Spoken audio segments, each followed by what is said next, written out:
Muy buen día, señores estudiantes. Les habla el doctor Max Flores. A partir de ahora vamos a llevar algunas clases teóricas conmigo.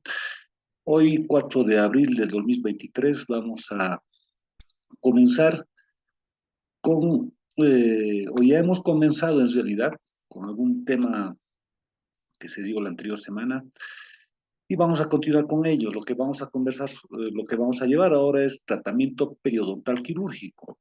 Este tema lo vamos a dividir en dos clases, ¿no? Hoy es la primera clase y estaríamos completando esta clase la siguiente sesión.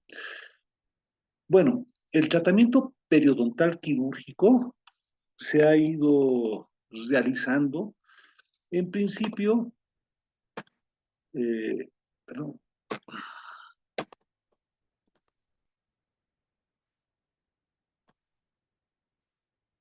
bueno, en principio con una primera técnica quirúrgica. Ha sido el gran problema de la periodoncia, ha sido y es actualmente, lo más recurrente son las periodontitis, los sacos. Entonces, lo que más aqueja a la población periodontalmente es esto. Después de las exodoncias vienen las periodontitis. Entonces, para poder tratar las periodontitis, se ha decidido realizar curetajes radiculares, en este caso los alisados, raspados radiculares. Como bien sabemos, en la superficie dental se van acumulando restos de alimentos, los cuales van calcificando y van convirtiéndose en cálculo tártaro. Eso conlleva a que se vayan formando sacos y vaya migrando el epitelio de unión hacia apical. Entonces, estos sacos o estos cálculos van haciendo que se profundice el saco. Y para poder tratar esto, una de las primeras cirugías que se ha realizado son los colgajos o operaciones a campo abierto, como les decía antes. Se coloca anestesia, se realizan los colgajos y ahí se puede recién hacer los curetajes o alisados radiculares. En, en este caso, es una de las primeras cirugías. Como vemos aquí, está el epitelio de unión, se van formando sacos y una de las primeras cirugías que se realizaban era el alisado radicular. A la vez de hacer el alisado radicular, también en ocasiones se realizaba una escisión o una eliminación de la parte blanda del tejido gingival, en este caso si estaba infectado. Bueno, luego, más tarde, se han ido realizando otro tipo de cirugías que ya son más comunes actualmente. Entre ellos está la gingivectomía o la eliminación de la encía, que por alguna razón se ha vuelto hiperplásica o ha crecido, ha aumentado el tamaño. Ahora, de las técnicas quirúrgicas que se realizan en periodoncia, podemos dividir en tres grandes grupos. Una, que son las técnicas resectivas o técnicas de corte o de eliminación. La otra es la técnica reparativa, de reparar o hacer que se vaya formando nuevo tejido. Y otro que es las técnicas regenerativas, que van regenerando los tejidos. Y estas se clasifican a la vez en otras subclasificaciones. En las técnicas resectivas de eliminación, están de acuerdo al tejido que se va a eliminar. Podemos eliminar encía o tejido gingival, podemos eliminar tejido óseo, hueso, o podemos eliminar diente. Entonces, las técnicas resectivas se dividen en estas en estos tres grupos, ¿ya? Gingivales, óseas o dentarias. Podemos eliminar cualquiera de esos tipos de tejido. Dentro las gingivales podemos contar con las gingivectomías. Es la eliminación del tejido blando, gingivectomía. Podemos realizar técnicas de colgajo desplazado apical. Entonces podemos eliminar parte del tejido y desplazarlo apicalmente. Lo otro que podemos realizar es eliminación de procedimiento en cuña. Generalmente esto se realiza en los terceros molares o detrás de los terceros molares, superiores o inferiores. Entonces, eliminamos tejido.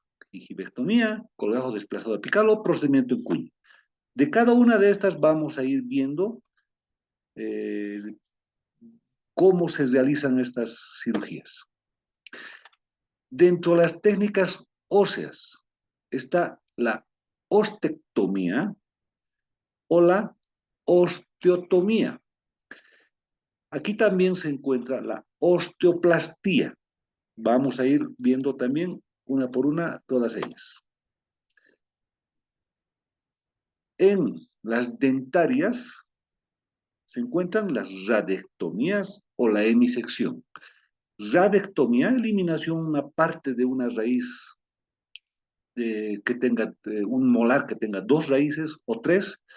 Podemos cortar la raíz y eliminar una, ¿no? O la hemisección, o un molar que tenga dos raíces separadas, podemos cortar al medio y realizar una premolarización o una hemisección, ¿no? Volver dos dientes un molar. En cuanto a las técnicas reparativas, ¿no? Se encuentran los colgajos, entre ellos el colgajo de Newman, el colgajo de Kirkland o el colgajo de Whitman modificado. Los colgajos pueden ser desplazados. Generalmente este tipo de colgajos o estas técnicas reparativas se utilizan más en recesiones gingivales, cuando hay recesión. Luego están las técnicas regenerativas. Pueden ser, podemos regenerar tejido óseo, podemos utilizar injertos o podemos degenerar ligamento periodontal y tejido óseo a la vez, degeneración tisular guiada. Bueno, y ahora vamos a ver una por una todas las técnicas que hemos visto y todas las clasificaciones. Entre las técnicas resectivas gingivales o de tejido blando está la gingivectomía. Esta es una técnica que es la más común en periodoncia. No es eliminar, es una técnica quirúrgica resectiva, cuyo objetivo es la excisión y eliminación de la pared blanda de la bolsa. Cuando tenemos una encía hiperplásica o agrandada, en este caso, o un aumento de la encía, lo que tenemos que hacer es una gingivectomía. A eso se refiere. No es una técnica quirúrgica que va eliminando o es una técnica resectiva que elimina la pared blanda de la bolsa. Recordemos que hay dos tipos de bolsas. Unas que son las bolsas falsas y otras que son las bolsas verdaderas. Las bolsas falsas son las que incluyen o que se incluyen en esta definición, ¿ya? La eliminación de la pared blanda de la bolsa. No es una bolsa verdadera. Como concepto de periodontitis, para recordar, tenemos que definirla de la siguiente manera.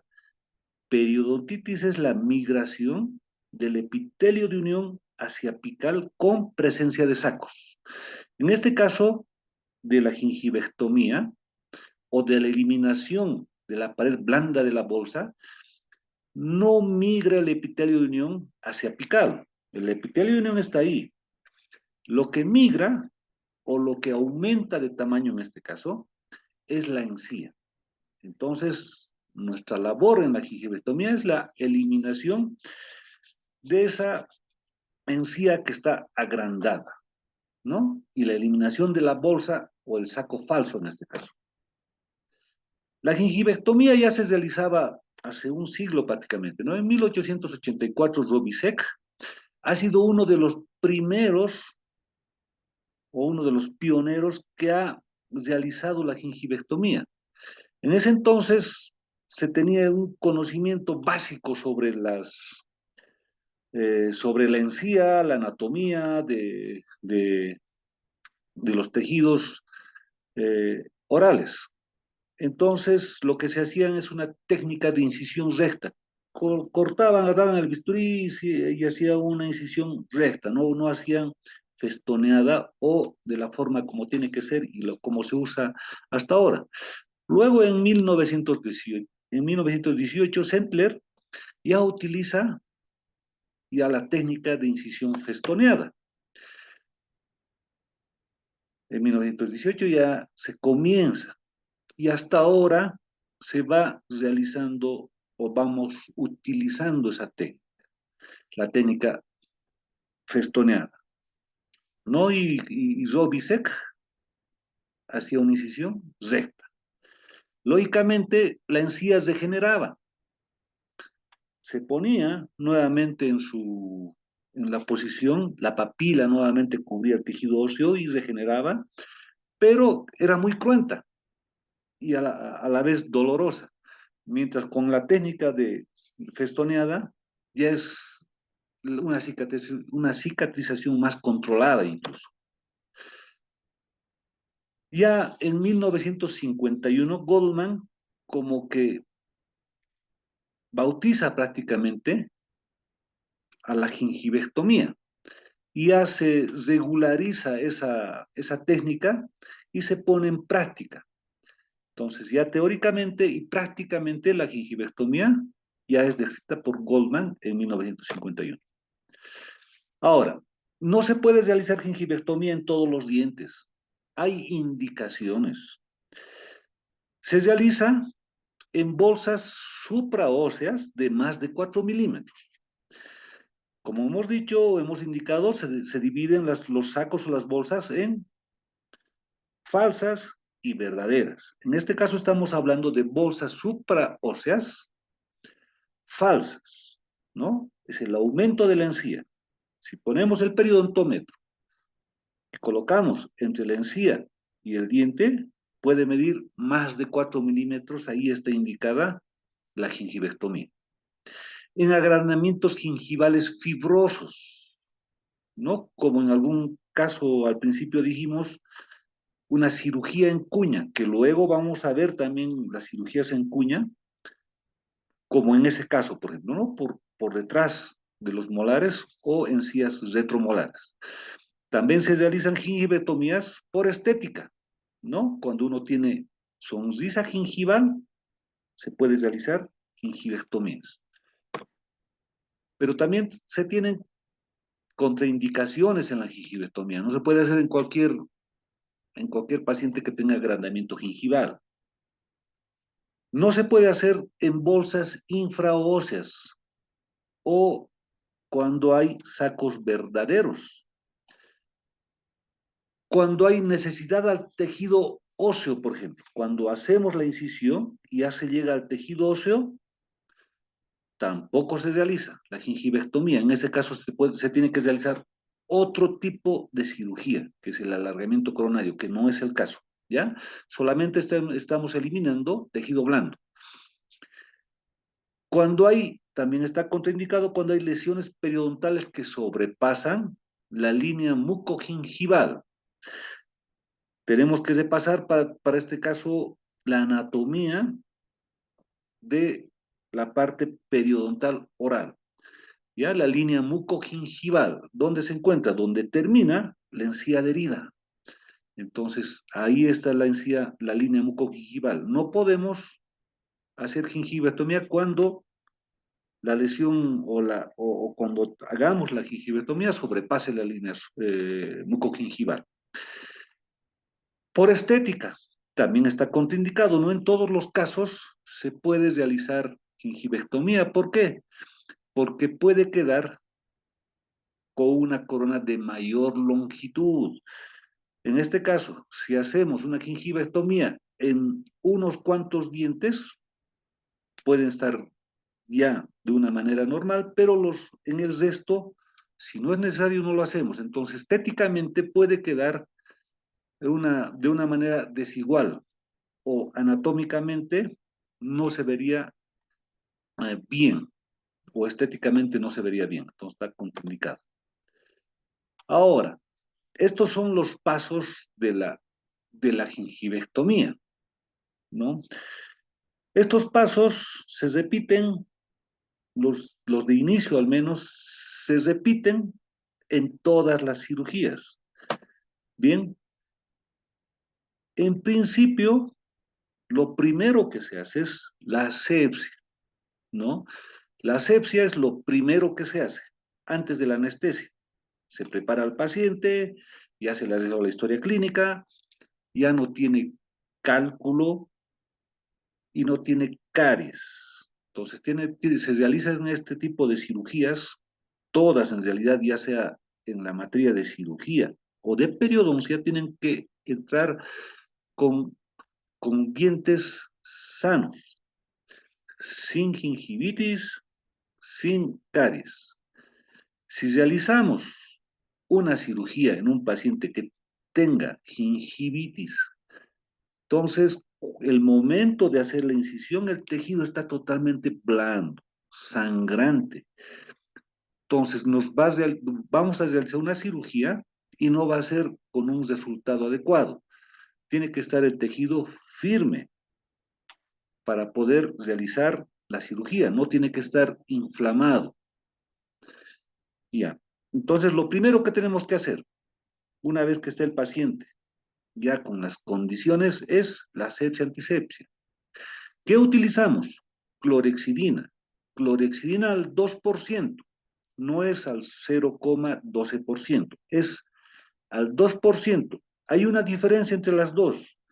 Al 2% es bactericida y al 0,12 es bacteriostático. Como va a entrar al quirófano o le vamos a realizar una cirugía, tenemos que eliminar totalmente los microorganismos que nos puedan alterar el resultado. Bien, entonces se realiza una, una asepsia con clorexidina al 2%. Se le da al paciente clorexidina, hace una buchadita, escupe y listo. El segundo paso es la anestesia.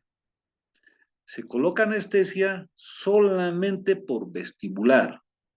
No se coloca por lingual o por palatino. Es una anestesia infiltrativa por vestibular.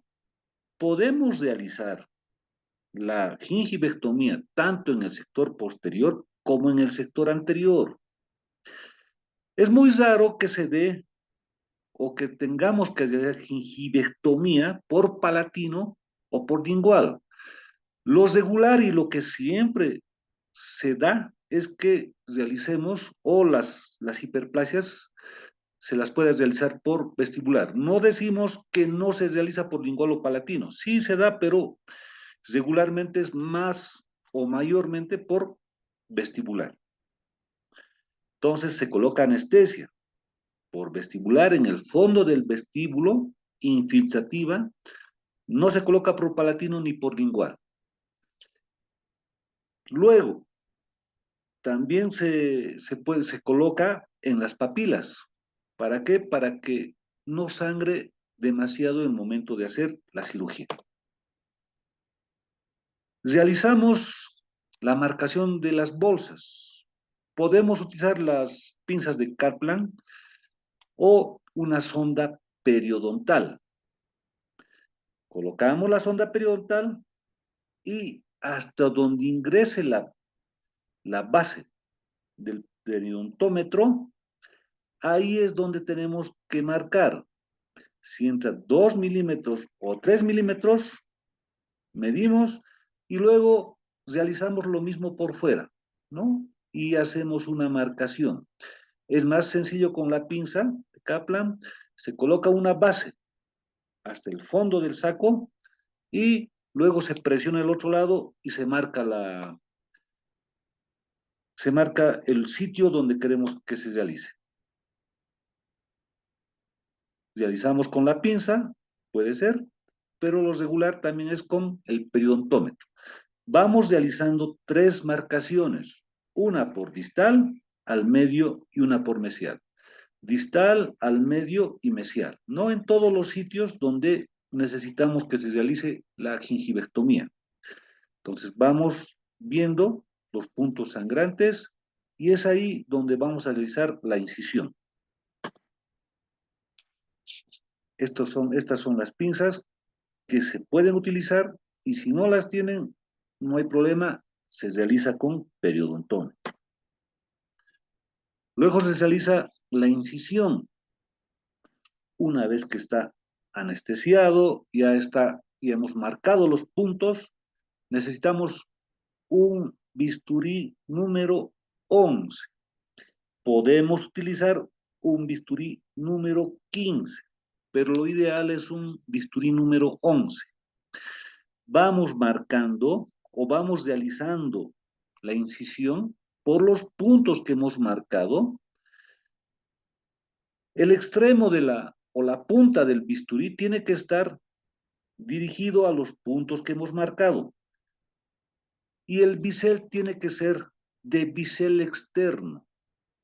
O sea que la hoja del bisturí tiene que estar en dirección, o la punta de la hoja del bisturí tiene que ser en dirección de incisal.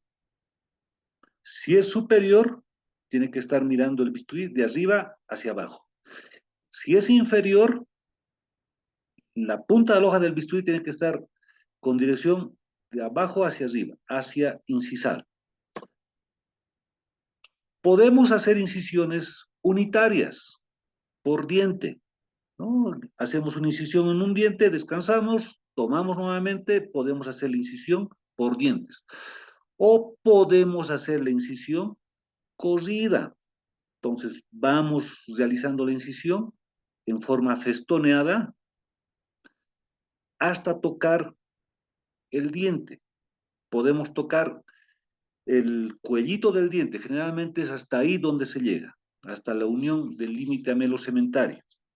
Hasta ahí vamos eliminando y luego se va desprendiendo el rodete gingival. Tomamos una cureta de Grace y vamos retirando el collarete gingival. En este caso hemos hecho una incisión continua y con la cureta de Grace retiramos y ya queda el tejido o el sitio quirúrgico libre.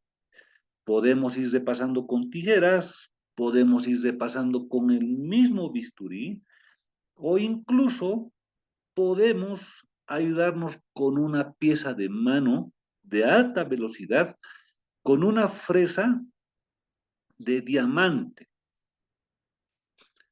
Es como que tallásemos la encía.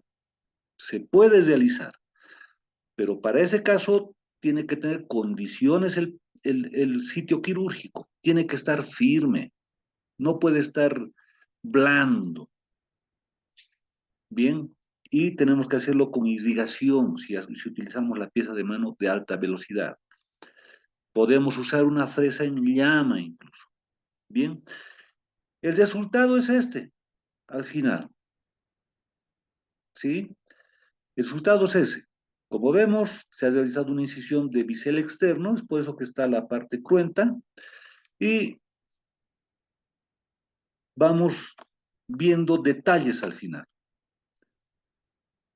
Al final, una vez concluido la cirugía, se prepara un cemento, el cemento quirúrgico, que el que tenemos en la clínica es un cemento a base de eugenol.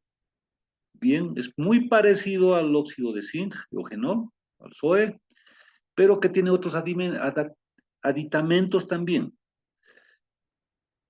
Y lo mejor que podríamos usar es un cemento quirúrgico sin eugenol, ¿no? El COEPAC, que es el más común que se usa, y el que tenemos, o te usábamos antes en la clínica, incluso eso. La diferencia de los dos, ¿cuál es? El cemento quirúrgico con eugenol es muy parecido, es idéntico al SOE, pero cuando este frago o seca, se queda con microporosidades, ¿sí? Entonces se puede pigmentar incluso o atrapar restos de alimentos y no es que sea malo, pero sí lo utilizamos. El otro es más plástico. Es muy parecido a la pasta sinquenólica, incluso hasta en el olor. Entonces podemos utilizar con una espátula de cemento, mezclamos y colocamos el cemento quirúrgico. Nos ayuda en la cicatrización. Y más que todo, más que nos ayuda en la cicatrización, nos ayuda en el confort del paciente. Imagínense un afta que alguna vez ustedes han tenido, llega algo picante, algo salado, algo ácido, algo dulce, entonces duele. Imagínense que este sitio es como que estuviese una afta bastante grande, ¿no? De canino a canino. Entonces, no va a poder alimentarse adecuadamente. Entonces, por eso es más por confort, más que porque ayude a la cicatrización, digamos, en este caso, ¿sí? Bueno, la herida, ya una vez que se ha realizado la cirugía, en 7 días, en una semana, ya se ve prácticamente que está cicatrizado. En 14 días, ya aparentemente está completa la cicatrización, pero todavía no, falta. Bueno, en el sitio que hemos realizado la cicatrización, ahí se va realizando o se va regenerando el tejido y se va volviendo un tejido conectivo nuevo, ¿no? En el sitio que se ha hecho la incisión, en el sitio cruento. En un mes recién está totalmente cicatrizada, o está cicatrizada la cirugía después de haber realizado una gingivectomía. En 4 semanas. Como hemos visto, aparentemente a los 7 o 14 días ya está sanita, pero no. Generalmente, después de realizar una gingivectomía, hay una ligera recesión gingival en todos los casos, aproximadamente entre 0,2 a 3 milímetros puede achicarse, digamos, ¿no? Va recesionando el sitio cruento en el que hemos realizado la cirugía. Podemos ver ahora, en estos casos, un antes, un después, para poder también ver esta parte de la gingivectomía, tenemos que recordar que tenemos dos tipos de encía. Un tipo de encía grueso y ancho y otro tipo de encía fino y delgado. Las hiperplasias generalmente dan en un tipo de encía ancho y grueso. Un tipo de encía fino y delgado generalmente no se presentan las hiperplasias. ¿Cómo reconocemos también este tipo de hiperplasias? Los pacientes que tienen encía ancha y gruesa son más bajitos y gorditos. Y los pacientes que presentan una encía fina y delgada son más delgados y altos. Incluso los dientes de las personas que son bajitas y gorditas, también son los dientes más anchos y bajitos, podríamos decir un poco más cuadrados. Y las personas que tienen dientes largos y delgados, también ellos son altos y delgados. ¿Sí? Hemos llegado hasta este punto que es la gingivectomía. Es una de las cirugías más sencillas que hay y una de las más frecuentes que hacemos. Entonces, vamos a continuar con la clase teórica la siguiente semana y vamos a llevar algo más de colgajos y de ahí terminaríamos la teórica. Entonces, hasta la siguiente semana. Muy buenas o muy buen día.